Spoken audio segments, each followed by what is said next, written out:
नमस्कार, आज की बात में आपका स्वागत है। इस वक्त दिल्ली और इसके आसपास के इलाकों का टेम्परेचर तापमान 19 डिग्री है और रात में ये टेम्परेचर गिरकर 6 और 7 डिग्री हो जाता है। लेकिन हजारों किसान इतनी ठंड में सड़क पर उतरे हुए हैं, राशन पानी लेकर दिल्ली की तरफ बढ़ रहे हैं। पुलिस किसानों को आगे बढ़ने से रोक रही है, टकराव हो रहा है, हाईवे पर जाम लगा है, हजारों लोग कई कई घंटे से जाम में फंसे हुए हैं। लेकिन किसान अड़े हैं, दिल्ली पहुंचकर दम लेंगे ये कहते हैं। सरकार का कहना है कि कोरोना का खतरा है, किसानों की अपनी जिंदगी मुश्किल में पड़ सकती है। सरकार बात करने को तैयार है। कृषि मंत्री नरेंद्र सिंह तोमर के साथ किसान संगठनों की मीटिंग 3 दिसंबर को काफी पहले से फिक्स्ड है। आज भी नरेंद्र सिंह तोमर ने कहा कि सरकार सभी संगठनों से बात करने को तैयार है, जो बात करना चाहता है जरूर आए, लेकिन हजारों की भीड़ इस वक्त मुश्किल में डाल सकती है, लोगों की जिंदगियों को खतरे में डाल सकती है। इसलिए किसानों को हालात समझने चाहिए। इसके बाद भी किसान मानते क्यों नहीं? जिन बातों को लेकर पहले वो दिल्ली पर धावा बोल चुके हैं, अब फिर उन्हीं बातों को लेकर दिल्ली की तरफ क्यों बढ़ रहे हैं? किसानों को किसने उकसाया? किसानों को किसने भड़काया? किसने दिल्ली भेजा टकराने के लिए? क्यों भेजा? और इसके पीछे की सियासत क्या है?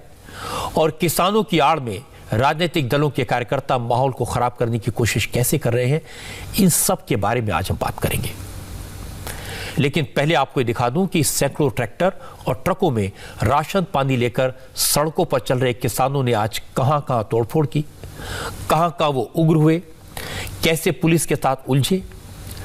ये तस्वीरें देखेंगे आपको लगेगा किसान ऐसे तो नहीं होते, किसान इस तरह की हरकत तो कभी नहीं करते, किसान इस तरह का दंगा नहीं करते। तो कौन है इस उत्पात के पीछे? दिल्ली में घुसने के 5 रास्ते हैं।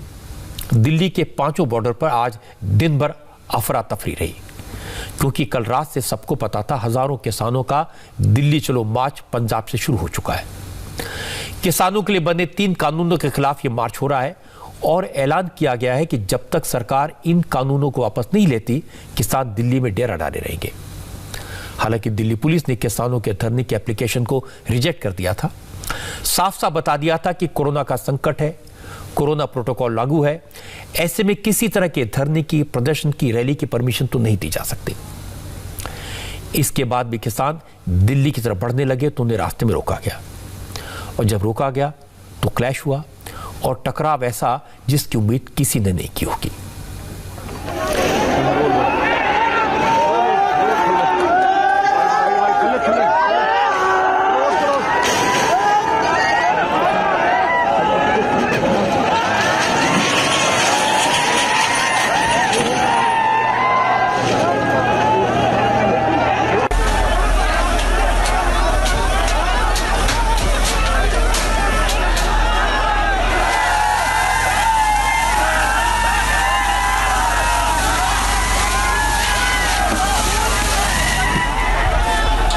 ये जो तस्वीरें आप देख रहे हैं वो पंजाब हरियाणा बॉर्डर की है, अंबाला में शंभू बॉर्डर की है। पंजाब से हजारों किसानों का मार्च जब दिल्ली की तरफ बढ़ा तो हरियाणा सरकार ने बॉर्डर सील कर दिया। शंभू बॉर्डर पर भारी पुलिस फोर्स तैनात थी, बैरिकेड लगाए गए थे, कंक्रीट के बड़े बड़े बोल्डर सड़क पर रख दिए गए थे जिससे किसानों के ट्रैक्टर आगे न बढ़ पाए।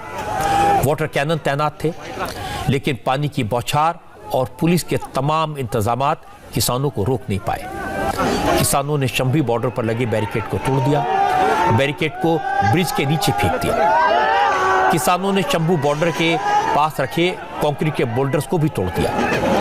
हालत ये हो गई कि पुलिस को पीछे हटना पड़ा और किसान आगे बढ़ गए।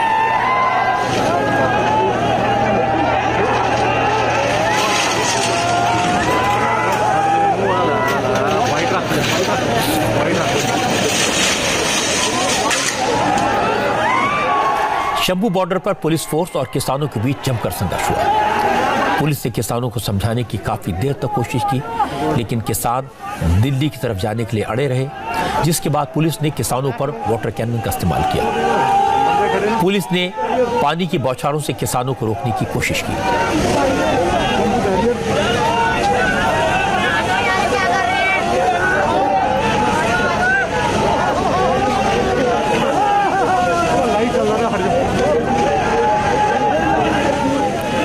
बॉर्डर पर एक बार फिर किसानों और पुलिस के बीच टकराव की तनातनी की नौबत आ गई। किसान और पुलिस फोर्स बिल्कुल एक दूसरे के आमने सामने पहुंचे।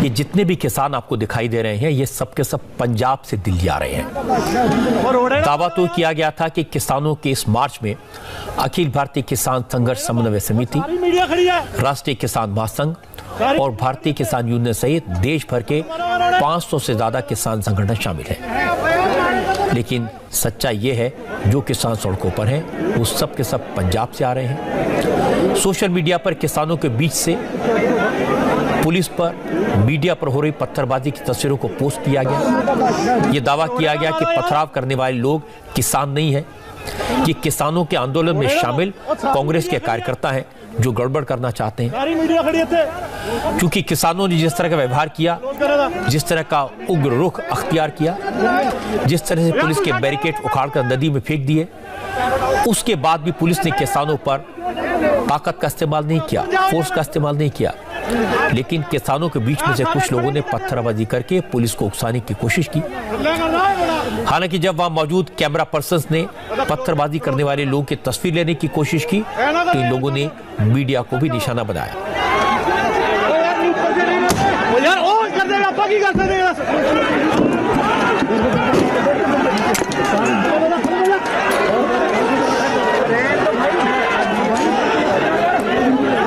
अभी लोगों की पहचान तो नहीं हो पाई है, इनके नाम क्या हैं, कहां से आए हैं, लेकिन सोशल मीडिया पर बहुत सारे लोगों ने दावा किया कि पत्थरबाजी कर रहे लोग कांग्रेस से जुड़े हैं, कांग्रेस के कार्यकर्ता हैं और लोग इनको पहचानते हैं। हम लोग जो मोदी काले कानून है, ऑर्डिनेंस पास किए हैं, उसको रद्द करवाने के लिए हम लोग दिल्ली पहुंच रहे हैं जी। जितना भी टाइम लगेगा, जितना टाइम कानून रद्द नहीं होते उतना टाइम हम संघर्ष जारी रखेंगे। पूरा सामान हम लोग 1 महीने का संघर्ष के लिए रेडी है। बाकी कल से चले हुए हैं जी। तो अभी कहाँ, अभी शंभू बैरियल? हाँ जी, शंभू बैरियल भी आगे जाएगा। शंभू बैरियल से दिल्ली पहुंचने का, शंभू बैरियल से हाँ जी वहाँ रोका जाएगा। कोशिश करेगा, जितना हमारे में दम होएगा उतना लगाएगा। ठीक है, जितना सरकार में दम होएगा सरकार लगाएगा, जितना किसानों में दम होएगा किसान लगाएगा। हम लोग संघर्ष जारी रखेगा, रुकने वाला नहीं हम लोग। जब पुलिस के बैरिकेड को तोड़कर किसान शंभू बॉर्डर से आगे बढ़ गए तो उग्र किसानों को पुलिस ने अंबाला के सादोपुर चेक पर रोकने की कोशिश की, लेकिन किसानों की संख्या ज्यादा है, किसान किसी की बात सुन नहीं रहे, उन पर लाठियां नहीं चलाई जा सकती, इसलिए किसानों को रोकना मुश्किल था और इसी वजह से सादोपुर चेक पोस्ट पर भी बैरिकेडिंग तोड़ दी गई। पुलिस के पास सिर्फ वाटर कैनन थी, इसका इस्तेमाल हुआ, लेकिन किसान पानी की बौछारों को, पानी की धार को पार करते हुए आगे बढ़े। ये तो 4-5 महीने का सामान हमारे पास है, 1000 के ऊपर ट्राली जा रहा है जी। सारे किसान रेडी हैं? रेडी, देख लो आप कैसा उत्साह है, कैसा है। हाँ जी, वहाँ पानी की बिछा कोई बात नहीं, पानी चले कुछ बात नहीं है, कोई बात नहीं है।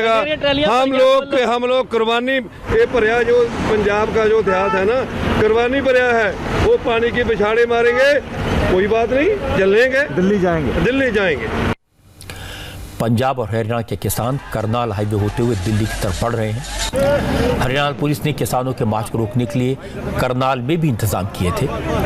पुलिस ने यहां भी टीयर गैस का इस्तेमाल किया, लेकिन इसका भी कोई फायदा नहीं।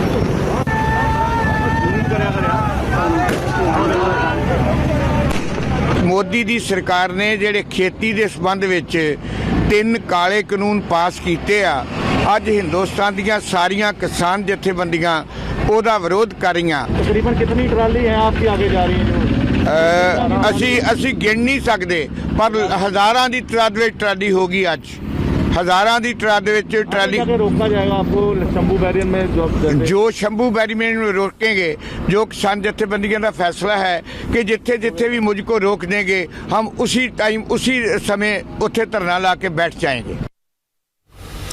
जिस पर करनाल हाईवे पर पुलिस फोर्स ने किसानों को रोकने की कोशिश की, वहां पर हमारे संवाददाता कुमार सोनू मौजूद थे। पुलिस ने किसानों को रोकने के लिए हाईवे पर बड़े बड़े ट्रक खड़े किए थे, बैरिकेड लगाए थे, वाटर कैनन का इस्तेमाल किया था, टीयर गैस के गोले भी छोड़े गए।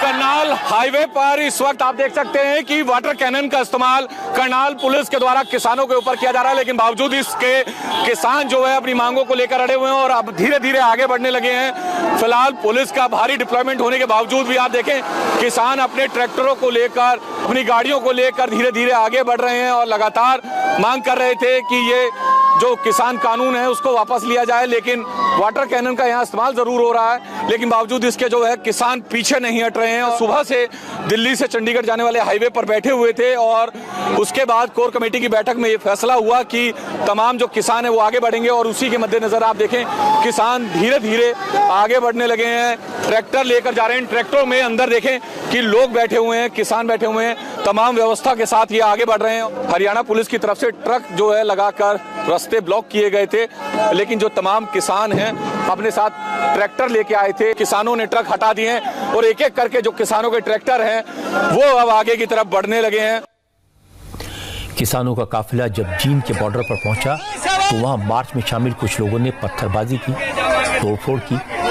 किसानों का काफिला फतेहाबाद के टोहाना इलाके से सटे पंजाब बॉर्डर से हरियाणा में दाखिल हुआ था। किसानों को रोकने के लिए जींद बॉर्डर पर बैरिकेड लगाए गए थे, भारी पुलिस फोर्स तैनात थी, लेकिन किसान बैरिकेड तोड़ते हुए आगे बढ़ते चले गए। इस दौरान कुछ लोगों ने पुलिस वालों की तरफ कुर्सियां भी फेंकी, कुछ गाड़ियों के शीशे तोड़ दिए, लोगों ने वाटर कैनन को भी नुकसान पहुंचाया।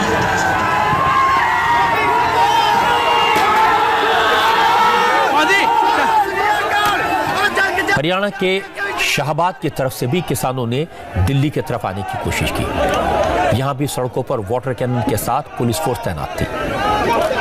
किसानों के दिल्ली चलो मार्च में भारतीय किसान यूनियन के कार्यकर्ता भी हिस्सा ले रहे हैं। भारतीय किसान यूनियन की हरियाणा यूनिट के अध्यक्ष गुरनाम सिंह ने कहा, किसान सिर्फ अपनी आवाज उठाना चाहते हैं, वो कोई टकराव नहीं चाहते, लेकिन टकराव से डरते भी नहीं। जो हमारा शांतिपूर्वक प्रोग्राम दिल्ली कूच का है, हरियाणा सरकार से हमारा झगड़ा नहीं है, अंबाला के प्रशासन से हमारा झगड़ा नहीं है। या आपकी गोलियां कितनों को मारोगे और किसको मारोगे? ये सारे आपके परिवारों से हैं, किसको मारोगे लाठियां, किसको मारोगे गोलियां? तो इसलिए मेरी बेनती है कि जो भी ट्रालियां दाएं बाएं रोकी हुई हैं उनको आने दे। हमारा शांतिपूर्वक मार्च रहेगा दिल्ली की तरफ। हमारा यहाँ से कोई झगड़ा नहीं है, हम यहाँ कोई प्रदर्शन नहीं करना चाहते, हम यहाँ कोई रोड नहीं रोकना चाहते, केवल हमें इकट्ठे होने दीजिए, हम यहाँ से दिल्ली को कूच करेंगे। तो अगर आप लोग, मैं फिर एक बार चेतावनी देता हूँ कि अगर आपने ट्रालियां ना आने दी, फिर अपने लाठी अपनी गोलियां तैयार रखें और जीटी रोड रोक देंगे। किसान अंबाला और करनाल से होते हुए पानीपत पहुंचे। पानीपत से किसानों का अगला पड़ाव सोनीपत था। अब किसानों का मार्च सोनीपत से होते हुए दिल्ली हरियाणा बॉर्डर के सिंधु बॉर्डर की तरफ बढ़ रहा था। किसानों के मार्च को देखते हुए दिल्ली के सभी बॉर्डर इस वक्त भारी पुलिस फोर्स की देखरेख में है। जबरदस्त फोर्स तैनात की गई है। दिल्ली के सिंधु बॉर्डर पर भी सुरक्षा के कड़े इंतजामात हैं। सिंधु बॉर्डर पर सुबह 5 बजे से ही दिल्ली पुलिस ने कई लेयर के सुरक्षा बंदोबस्त कर दिए थे। कई लेयर्स में कंक्रीट के बैरिकेड लगाए गए हैं। बैरिकेड पर कटीले तार बांधे गए हैं जिससे कोई बैरिकेड पार न कर पाए। अगर किसान बैरिकेड को पार कर भी लेते हैं तो उनके ट्रैक्टर्स को रोकने के लिए मिट्टी से भरे हुए ट्रक खड़े किए गए हैं। सिंधु बॉर्डर पर आने जाने के लिए सिर्फ एक लेन खोली गई है। इसी के साथ जगह जगह दिल्ली पुलिस ने चेतावनी के बैनर लगाए हैं जिन पर लिखा है, कोरोना की महामारी को देखते हुए दिल्ली में किसी तरह की रैली और प्रोटेस्ट की मनाही है। अगर कोई नियम तोड़ा गया तो कार्रवाई की जाएगी। सिंधु बॉर्डर पर इस वक्त दिल्ली पुलिस के साथ साथ बॉर्डर सिक्योरिटी फोर्स और CISF के जवानों की भी तैनाती है। पुलिस चप्पे पर नजर रखे हुए है। सिंधु बॉर्डर पर नजर रखने के लिए दिल्ली पुलिस ने ड्रोन कैमरे भी तैनात किए हैं। आंदोलनकारी किसानों को राजधानी दिल्ली में पहुंचने से पहले ही रोकने की कोशिश दिल्ली पुलिस देर रात से ही कर रही है। सिंघू बॉर्डर पे आप ये देखिए नज़ारा, सुबह के वक्त तमाम सुरक्षा कर्मी यहाँ पे पहुंचे, उनके सीनियर ऑफिसर्स पहुंचे, सबको डिप्लॉय किया गया किसकी क्या ड्यूटी होगी। सबसे पहले हरियाणा की तरफ से आने वाली तमाम गाड़ियों की चेकिंग की जा रही है। ये पुख्ता करने की कोशिश की जा रही है कि किसी भी गाड़ी में कोई भी आंदोलनकारी किसान राजधानी दिल्ली तक नहीं पहुंचे, और इसके लिए सारे रास्ते बंद कर दिए गए हैं। सिर्फ एक गाड़ी एक बार में जा सकती है यहाँ से। दिल्ली पुलिस की ठीक बाद आप देखें कि पैरामिलिट्री फोर्स की तादाद बहुत ज़्यादा यहाँ पे बढ़ा दी गई है सुबह के बाद में, जिसमें कि बॉर्डर सिक्योरिटी फोर्स और सीआईएसएफ के तमाम सुरक्षा कर्मी यहाँ पे मौजूद हैं। इसके बाद देखिए कि बॉर्डर को सील करने की पूरी तैयारी यहाँ पे कर ली गई है। बड़े बड़े रोड ब्लॉक्स जो हैं वो यहाँ पे कंक्रीट के लगा दिए गए हैं, उसकी 3 या 4 लाइन है यहाँ पे, और साथ में सीआईएसएफ के सुरक्षा पर्सनल हैं जो अपने हथियारों के साथ लेस हैं यहाँ पे। और इस बिल्डिंग ब्लॉक्स के, रोड ब्लॉक्स के जो सबसे पहली पंक्ति है, इस पे कटीले तार लगा दिए गए हैं, जिससे किसान अगर आगे बढ़ने की कोशिश करेंगे तो उनको रोका जा सके। और इसके बाद अगर यहाँ तक भी आ जाते हैं तो कोशिश ये की गई है कि अगर ट्रैक्टर या ट्रक लेके आगे तक बढ़ते हैं तो उनको रोका जाए, और इसके लिए डंपर में मिट्टी भर के रख दिया गया है यहाँ पे। जैसे ही जानकारी मिलेगी कि किसान आगे तक पहुँच गए हैं तो उसके बाद ये रास्ते बंद कर दिए जाएंगे। अभी सिर्फ एक गाड़ी जा रही है और वो रास्ता भी बंद कर दिया जाएगा, जिससे कि किसान आगे नहीं बढ़ पाए। दिल्ली पुलिस के द्वारा वो चेतावनी का मैसेज दिया हुआ है यहाँ पे कि कोविड की वजह से किसी भी तरह के धरना प्रदर्शन की अनुमति नहीं दी गई है राजधानी दिल्ली में, लिहाजा कोई भी धरना प्रदर्शन नहीं होगा, और उसके बावजूद भी कोई आता है तो कानूनी कार्रवाई होगी। तमाम सीनियर पुलिस ऑफिसर के साथ साथ दिल्ली पुलिस के कमिश्नर खुद यहाँ पे पहुंचे थे, पूरी तैयारियों का जायजा लिया, और उन्होंने कहा कि किसी भी कीमत पे हम प्रदर्शनकारियों को यहाँ से आगे नहीं जाने देंगे। अब सवाल है, इतनी मशक्कत किस लिए? अचानक किसानों ने दिल्ली की तरफ कुछ क्यों किया? किसके कहने पर किया? किसने किसानों को भड़काया? असल में इसके पीछे सियासत है, राजनीति है। पिछले 2 महीने से किसान पंजाब में आंदोलन कर रहे थे, रेल की पटरियों पर बैठे थे, ट्रेनें नहीं चल पा रही थी। पंजाब सरकार ने इसके लिए केंद्र सरकार को जिम्मेदार ठहरा दिया, लेकिन मालगाड़ियां न चलने से किसानों का ही नुकसान हो रहा था और जरूरी चीजों की कमी होने लगी। इसलिए पंजाब सरकार ने किसानों से बात करके उन्हें रेल की पटरी से उठाया और दिल्ली का रास्ता दिखा दिया। जरा सोचिए, कैप्टन अमरिंदर सिंह ने पंजाब में कोरोना की बढ़ती रफ्तार को देखते हुए नाइट कर्फ्यू का ऐलान किया है।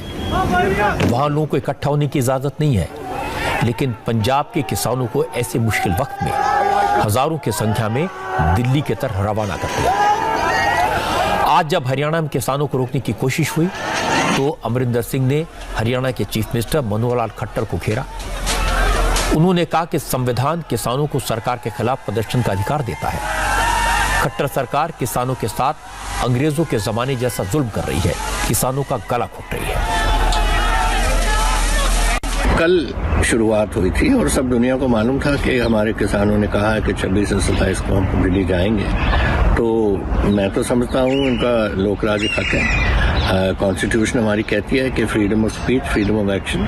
ये हो सकता है कि वहाँ एलोकेट कर देते कोई जगह कि जहाँ आप वहाँ जाके आप इकट्ठे हो सकते हो, लेकिन उनको रोकना इट्स अगेंस्ट हमारी जो डेमोक्रेटिक राइट्स हैं उसके खिलाफ है। कोई किसी ने कानून नहीं तोड़ा, किसी ने कोई दंगा फसाद नहीं हुआ, तो फिर रोकने का फायदा क्या हुआ? कोशिश की उन्होंने एक दो जगह में, तो एक बार कोई एक्शन लेता है तो नेचुरली कोई जो नौजवान बैठे उनका रिएक्शन हुआ और रिएक्शन में टीयर गैस हुआ वगैरह है। ये अच्छी बात नहीं है, इन लोक राज में होनी नहीं चाहिए। हमारी पंजाब में 60 दिन से लोग रेलवे लाइन पे बैठे, हमने कुछ ऐसा नहीं हुआ कि एक आदमी को भी कोई चोट मिली हो, लगी हो। तो ये ऐसी बात हरियाणा कर देती, जाने देते, फिर अभी चले तो गए, पता नहीं कितने हजार तो क्रॉस कर गए, हरियाणा के बॉर्डर दिल्ली के रास्ते में है। कैप्टन अमरिंदर सिंह इतने भोले भाले नहीं है जैसी वो बातें कर रहे हैं। इनको सब मालूम है कितने किसान कहाँ पहुंचे, कहाँ कहाँ किसानों और पुलिस के बीच टकराव हुआ। कैप्टन अमरिंदर सिंह पल पल की रिपोर्ट रख रहे हैं और जो हो रहा है उसके लिए बार बार हरियाणा सरकार को घेर रहे हैं। हरियाणा के चीफ मिनिस्टर मनोहर लाल खट्टर को किसानों का दुश्मन बता रहे हैं। आज फिर खट्टर सामने आए। खट्टर ने कहा, अपने ही राज्य के लोगों को कोरोना जैसे संकट के बीच मौत के मुंह में कौन भेजता है। किसानों को पंजाब से दिल्ली की तरफ रवाना करके कैप्टन अमरिंदर सिंह ओछी राजनीति के चक्कर में किसानों की जिंदगी से खिलवाड़ कर रहे हैं। ये कहा खट्टर ने। उन्होंने कहा कि ये न किसानों के हित में है, न पंजाब के हित में है और न देश के हित में है। इसलिए कैप्टन को किसानों को समझाना चाहिए और किसानों को जिद छोड़नी चाहिए। वक्ती नज़ाकत को सबको समझना चाहिए। मुख्यमंत्री ने पंजाब की सरकार ने उकसाया है और जिस प्रकार का उनको ये सारे काम शोभा नहीं देते लोकतांत्रिक सरकारों के नाते से, हमारे यहाँ अगर वो अपने पास रोक लेते और हमारे यहाँ का वातावरण खराब न करने देते तो बहुत ही अच्छा होता। अगर हमारे हरियाणा का वातावरण खराब कर रहे हैं तो ये पंजाब के लोग और जो उकसाए गए हैं कैप्टन अमरिंदर सिंह पंजाब की कांग्रेस सरकार के। खट्टर ने बताया कि वो 3 दिन से पंजाब के मुख्यमंत्री अमरिंदर सिंह से कांटेक्ट करने की कोशिश कर रहे हैं, लेकिन अमरिंदर सिंह फोन लाइन पर नहीं आए, सिर्फ बयानबाजी करके उनके खिलाफ बातें कह रहे हैं। पर्दे के पीछे किसानों के मार्च को अकाली दल का भी पूरा सपोर्ट है, लेकिन अकाली दल न तो पर्दे के सामने आना चाहता है और न कांग्रेस को इसका क्रेडिट देना चाहता है। इसलिए आज सुखबीर सिंह बादल ने कहा अमरिंदर सिंह ने किसानों को लाठी खाने के लिए सड़क पर भेज दिया और खुद घर बैठकर तमाशा देख रहे हैं।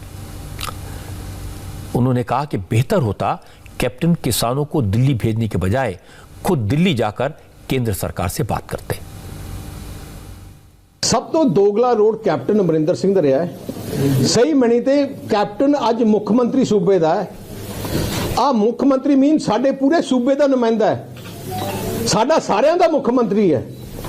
मुख्यमंत्री दा फर्ज है जे उहदे सूबे विच लोग परेशान है, उहदे सूबे दे किसान परेशान है, उहदे सूबे दे किसानां नूं फिक्र है कि साडा फ्यूचर अपना सेफ नहीं है, ते कैप्टन अमरिंदर सिंह नूं उत्थे जाके स्ट्रोंगली प्रोटेस्ट करने की लोड़ है।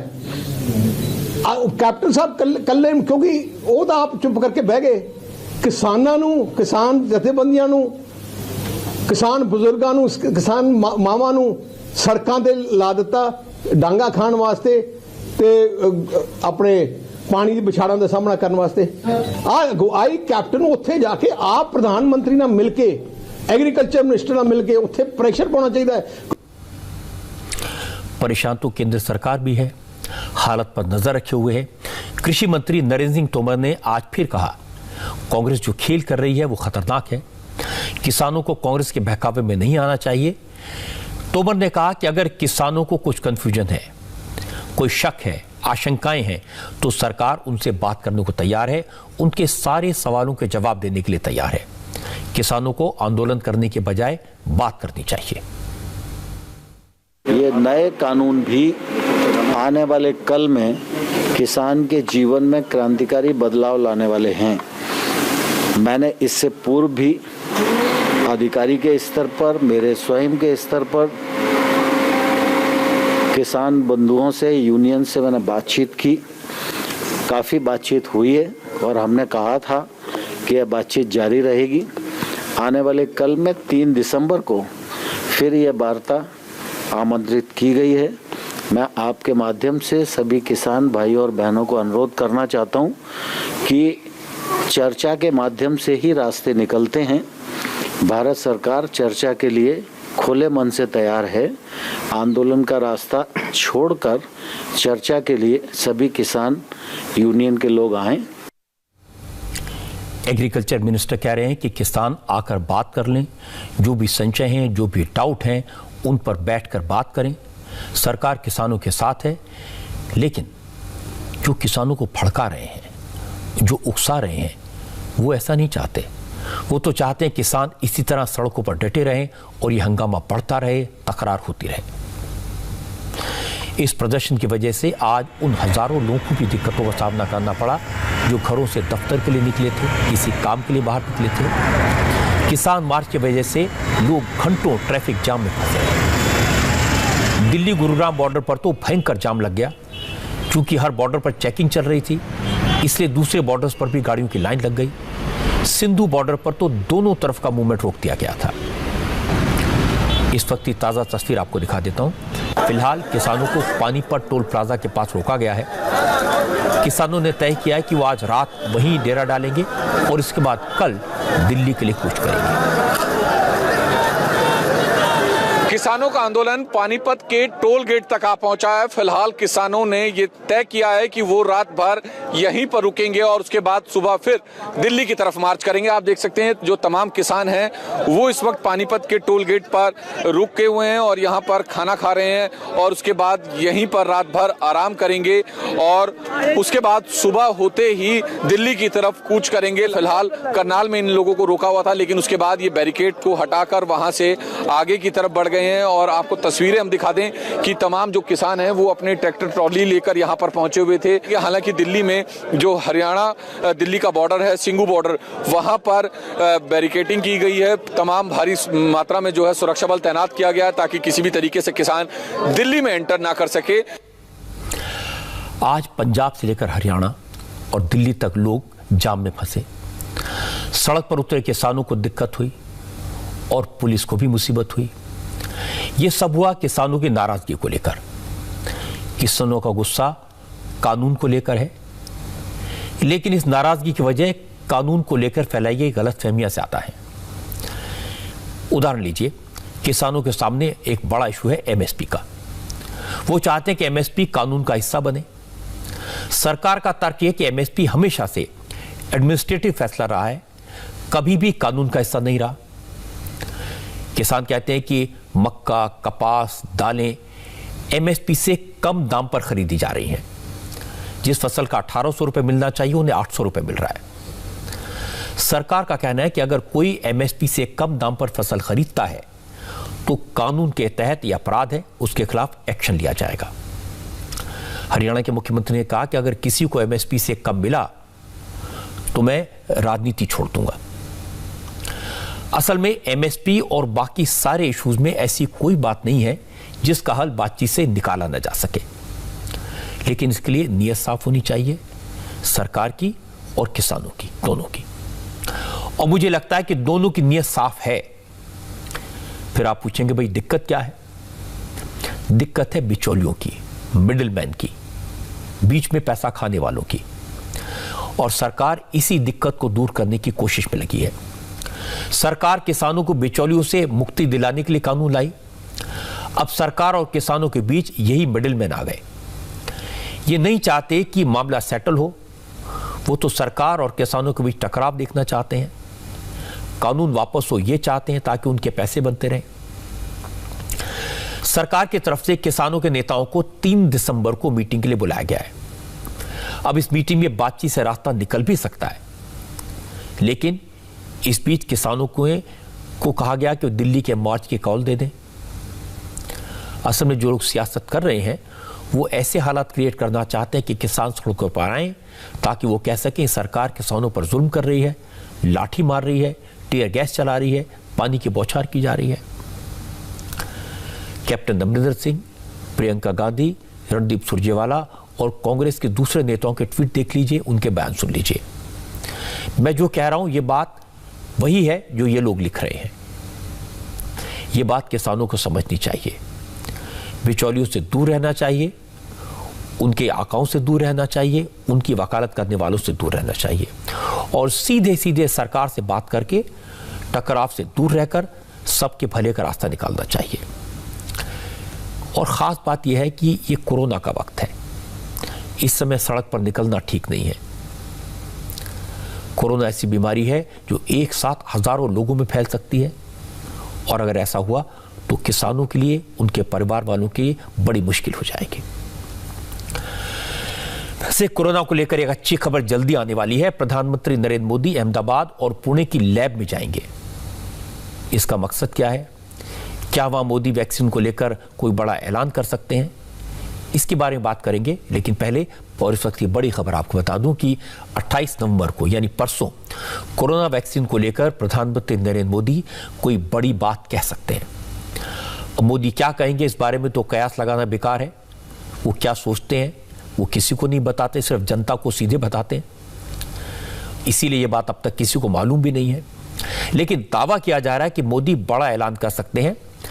और ऐसा इसलिए कहा जा रहा है क्योंकि प्रधानमंत्री मोदी 28 नवंबर को पुणे के सीरम इंस्टीट्यूट और अहमदाबाद के जाइडस कैडिला कंपनी में जाएंगे।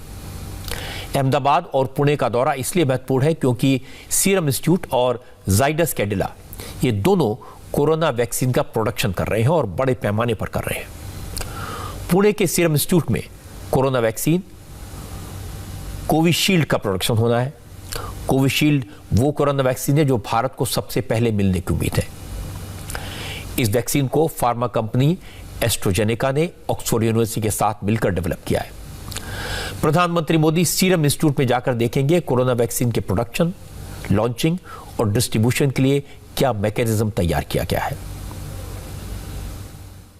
माननीय प्रधानमंत्री महोदय, इनका दौरा 28 तारीख के लिए निश्चित हुआ है और जो प्रोग्राम अभी हमें प्राप्त हुआ है उसके अनुरूप हमारे पास जानकारी ये है कि माननीय प्रधानमंत्री महोदय लगभग 12:30 बजे पूना में लैंड होंगे और सीरम इंस्टीट्यूट को उनके द्वारा 1 घंटे का समय दिया गया है। 1 बजे से 2 बजे तक सीरम इंस्टीट्यूट में विजिट वहाँ पर वैक्सीन की निर्मित और वैक्सीन के वितरण से संबंधित जो तैयारियां हैं उसका भी वो जायज़ा लेंगे और इसका उद्देश्य जैसे मैंने बताया वो वैक्सीन के प्रोडक्शन को लेके हमारी प्रिपेयर्डनेस क्या है, सीरम इंस्टीट्यूट का अभी प्रेजेंट स्टेटस क्या है उसका रिव्यू करना इसका उद्देश्य है।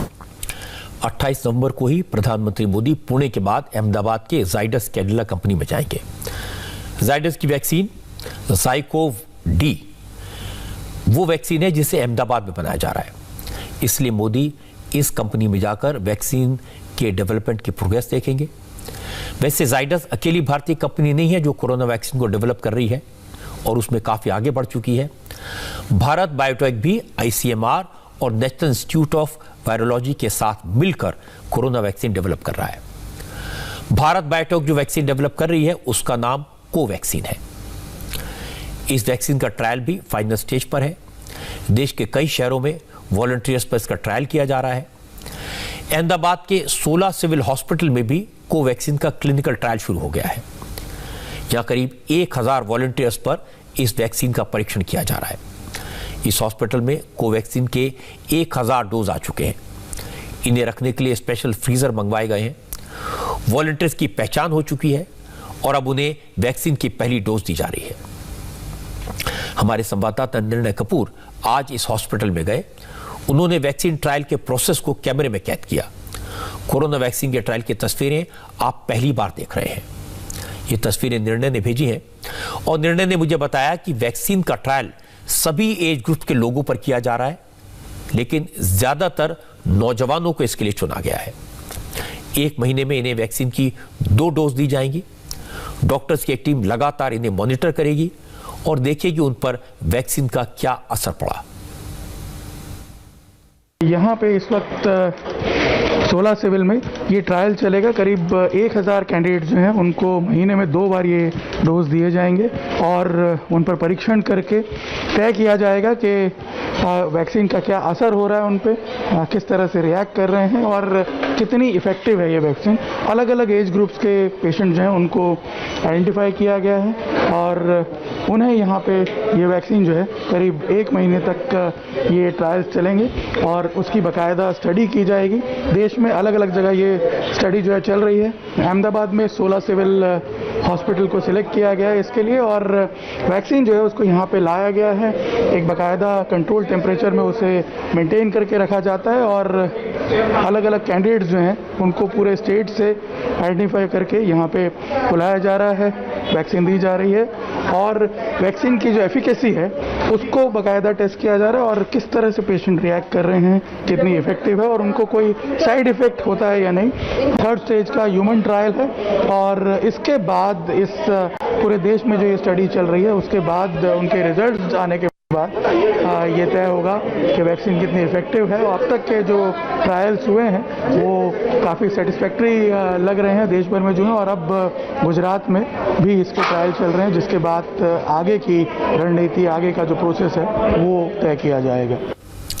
आपको ध्यान होगा प्रधानमंत्री मोदी ने बताया था कि 2 स्वदेशी वैक्सीन फाइनल स्टेजेस में हैं, लेकिन बाजार में कब आएंगी इसके बारे में पक्का कुछ नहीं कहा जा सकता। जाइडस कैडिला की वैक्सीन के आने का वक्त भी तय नहीं है। अब तक सिर्फ एस्ट्रोजेनेका और ऑक्सफोर्ड यूनिवर्सिटी ने जो वैक्सीन डेवलप की है उनका दावा है कि उनकी वैक्सीन फरवरी तक मार्केट में आ जाएगी। क्योंकि दावे कई हैं, कॉन्फर्मेशन कोई नहीं है, अभी एक्सपेरिमेंट्स चल रहे हैं, इसलिए प्रधानमंत्री नरेंद्र मोदी अहमदाबाद और पुणे जाकर वैक्सीन डेवलपमेंट का स्टेटस खुद देखेंगे, वैज्ञानिकों से बात करेंगे और उम्मीद करनी चाहिए कि उसके बाद देश को पता चलेगा कि कोरोना की वैक्सीन कब तक मिल सकती है। लेकिन जब तक वैक्सीन नहीं आई है तब तक सिर्फ सावधानी से ही कोरोना से बचा जा सकता है और कोई तरीका नहीं है।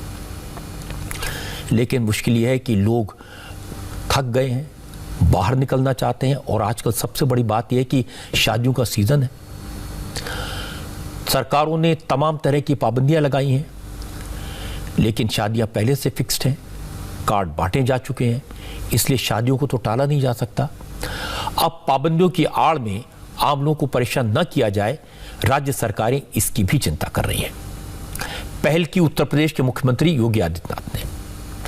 योगी आदित्यनाथ ने आज साफ साफ निर्देश दिया कि कहीं भी पुलिस या प्रशासन के अफसर कोरोना गाइडलाइंस की आड़ में किसी को परेशान न करें। योगी ने कई तरह के जो कंफ्यूजन थे उनको दूर किया। पहला तो ये, जिन लोगों के घरों में शादी है या कोई फंक्शन है, उन्हें इसके लिए पुलिस से किसी तरह की परमिशन लेने की जरूरत नहीं है। उन्हें प्रशासन को सिर्फ जानकारी देनी होगी। और दूसरी बात है कि पुलिस की टीम इस बात की जांच करने के लिए किसी समारोह में नहीं जाएगी कि कोरोना प्रोटोकॉल का पालन हो रहा है या नहीं। और अगर कोरोना गाइडलाइंस के नाम पर पुलिस किसी को परेशान करती है तो फिर उसके खिलाफ सख्त एक्शन लिया जाएगा। योगी आदित्यनाथ ने कहा, यह प्रशासन की जिम्मेदारी है कि वो लोगों को इस बात के लिए प्रेरित करें, इंस्पायर करें कि वो कोरोना गाइडलाइंस का पालन करें। एक और बड़ा कंफ्यूजन था जिसे आज दूर कर दिया गया। पहले ये कहा जा रहा था कि शादी समारोह में सिर्फ 100 लोगों को शामिल होने की परमिशन है। इसमें बैंड बाजे वाले, केटरर्स और वेटर भी शामिल हैं। लेकिन आज सरकार ने साफ किया कि 100 लोगों में केटरर्स, बैंड बाजा और डीजे वाले शामिल नहीं माने जाएंगे। शादी समारोह में बैंड बाजा बजाने वाले या डीजे बजाने वालों पर कोई रोक नहीं है।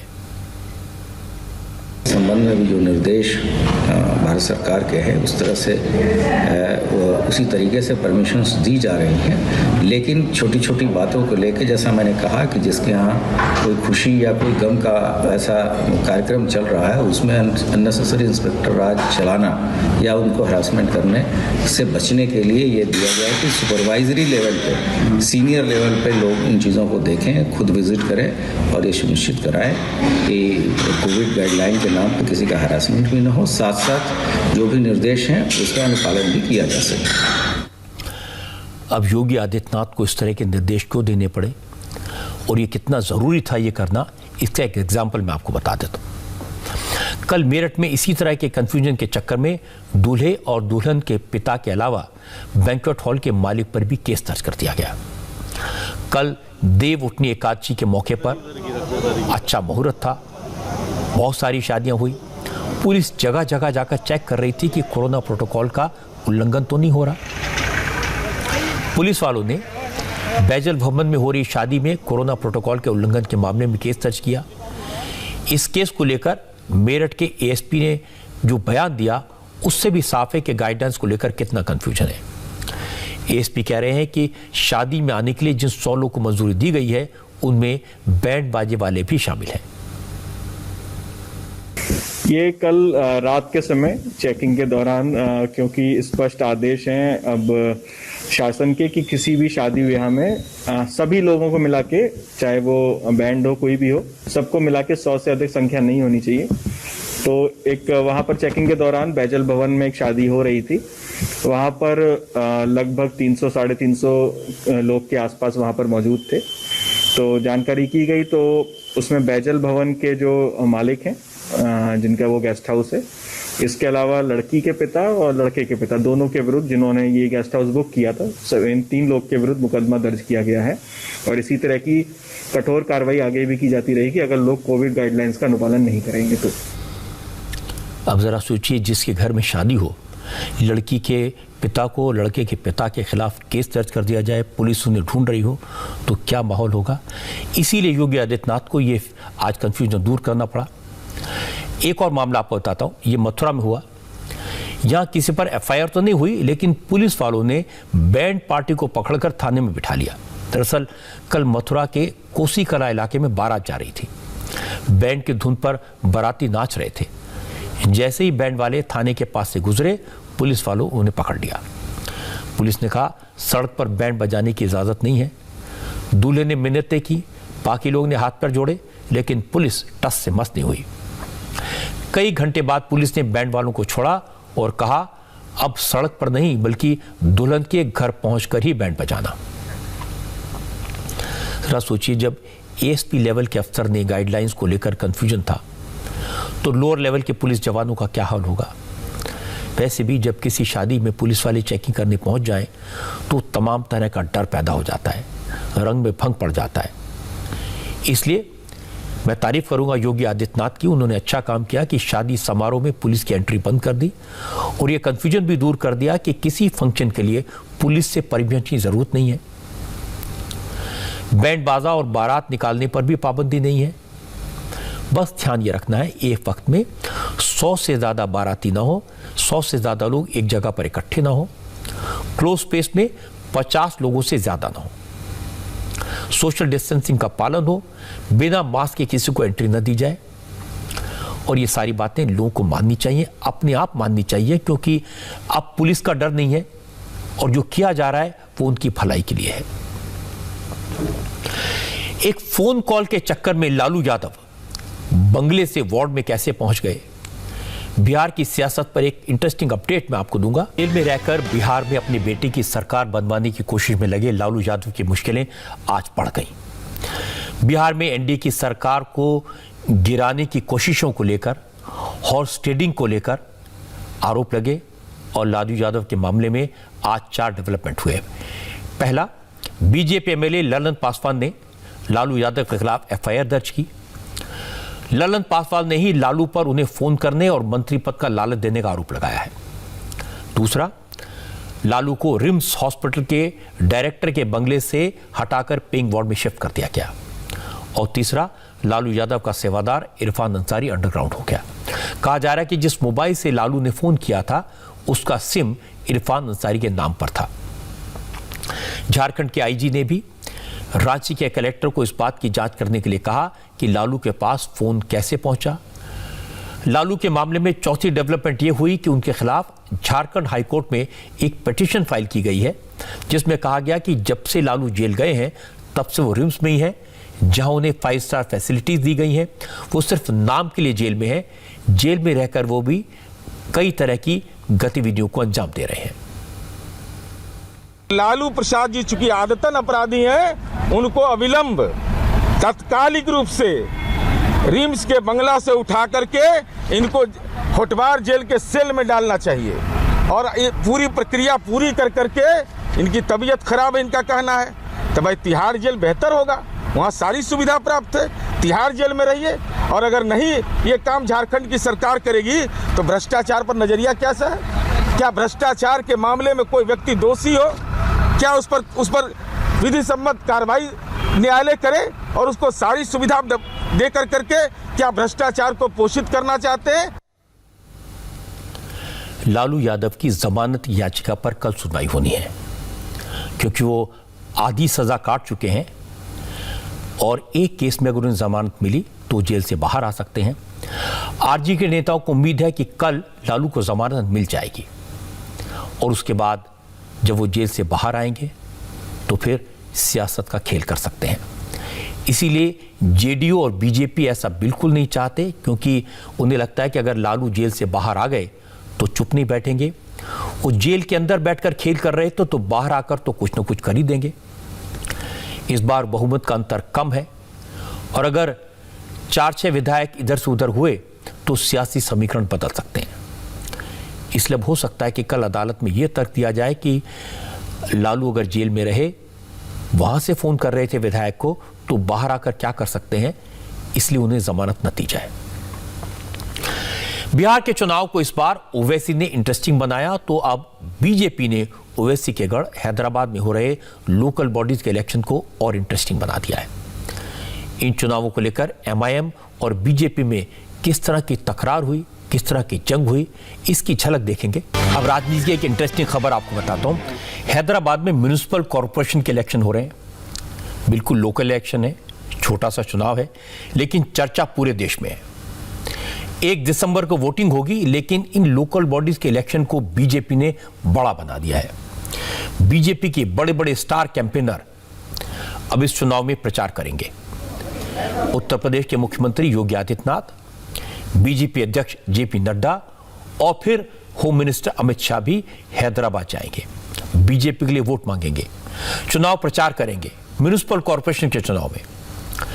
कल जेपी नड्डा हैदराबाद में रोड शो करेंगे, 28 नवंबर को योगी आदित्यनाथ कैंपेन करेंगे और चुनाव प्रचार के आखिरी दिन 29 नवंबर को अमित शाह पब्लिक मीटिंग करेंगे।